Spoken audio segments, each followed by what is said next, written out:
How much do I actually need to get started in property? It's probably the most common question I get asked. It's also the most misunderstood. There's a myth going around that unless you've got hundreds of thousands of pounds sat in the bank, you can't get involved. And it's total nonsense. The truth is you can start with far less. I did.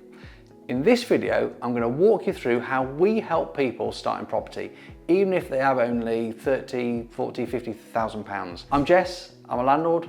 I've done over 1,200 buy-to-let deals in my time. It's my mission to help you start, scale and optimize a profitable property portfolio. If you find this useful, please share it, like it, subscribe, hit the notification bell. If you've got questions, drop them in the comments and I'll do my best to answer as many as I can. Grab a pen, let's go.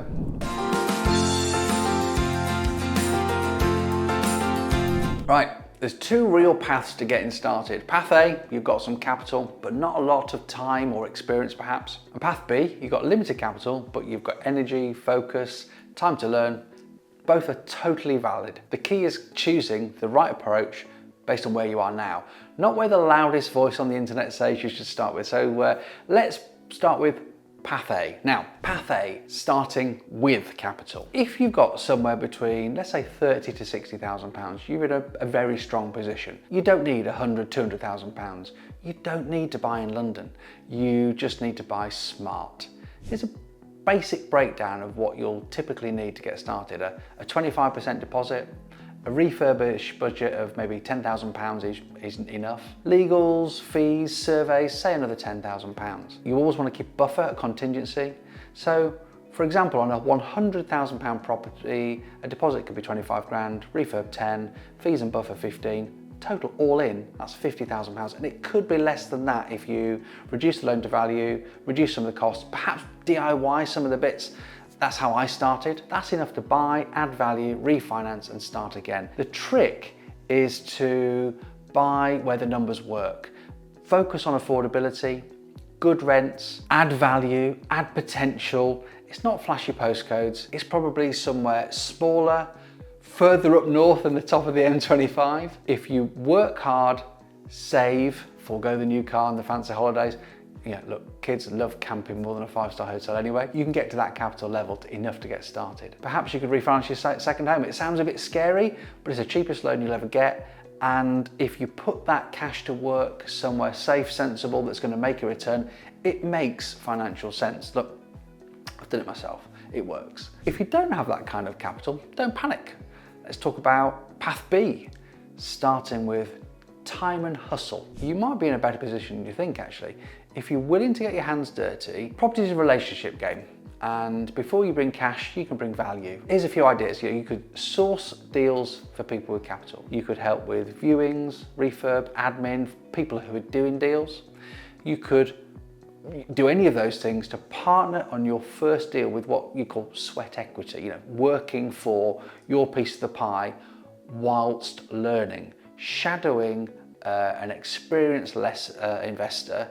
You'll learn faster, you'll avoid mistakes, you'll learn from their mistakes, and you can earn a share of their deal as a return. We've had clients start with zero, and after 6 months of graft, they were into their first BRR deal. Just a warning here though, just because you're starting lean doesn't mean you can skip the learning. Here's what I see too often, don't let this one be you. Here's what not to do. People, they've got their only, their life savings, 10, 20,000 pounds, a heap of beans for them.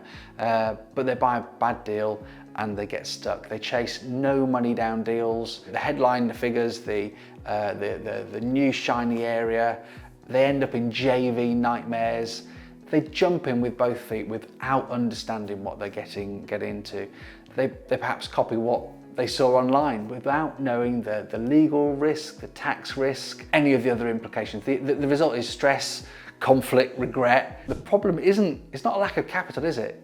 It's a lack of a real plan. So if you're really early in your journey and you've only got 10, 20,000 pounds or less, focus on education, exposure, and building relationships.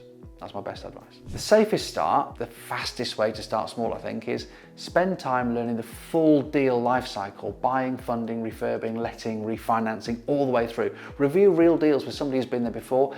Hopefully get involved while they're happening. Understand what makes a deal safe versus speculative.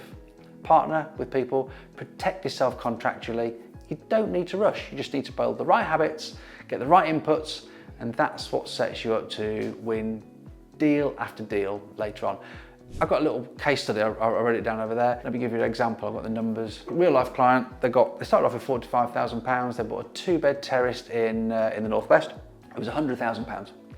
And they didn't buy it in cash, bought it with a mortgage. They spent £10,000 on the refurb and £5,000 on the fee. All in, £115,000, and it was about £40,000 of their own cash. After that work, it refinanced at £135,000, and they pulled most of their cash back out. Now, today, they've repeated that 3 more times. It's the same spot, it's got a bit smaller, but they've used it smartly each time, and each of the 3 properties they've got nets them about £350 a month. So they're making a useful £1,000 extra. Plus the properties are going up in value. That's probably actually creating them more wealth than the rent in the area they're investing in. They're going up quick, and they're planning their 4th, 5th, and 6th properties now. You don't need to wait until you've got £200,000, £300,000, £400,000. You just need to plan property properly and act with precision. I know this is possible. I see it time and time again.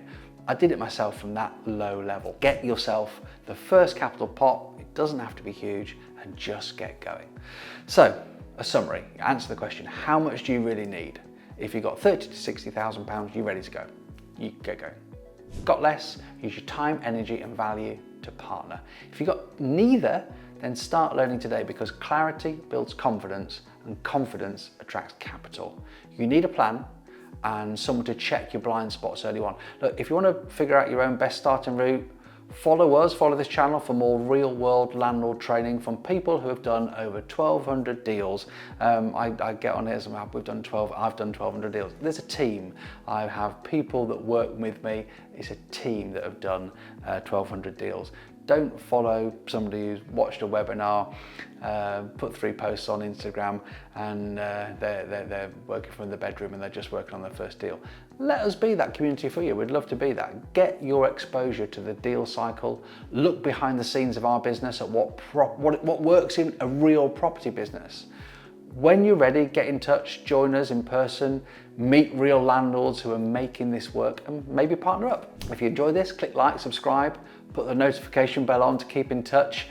Visit forthelandlords.com, join us, get our newsletter. Hopefully it'll be inspirational, have information in there that can help you move forward. That would be great, I'd love that. So I think that's it for today. Hope you enjoyed it. I'll see you on the next one.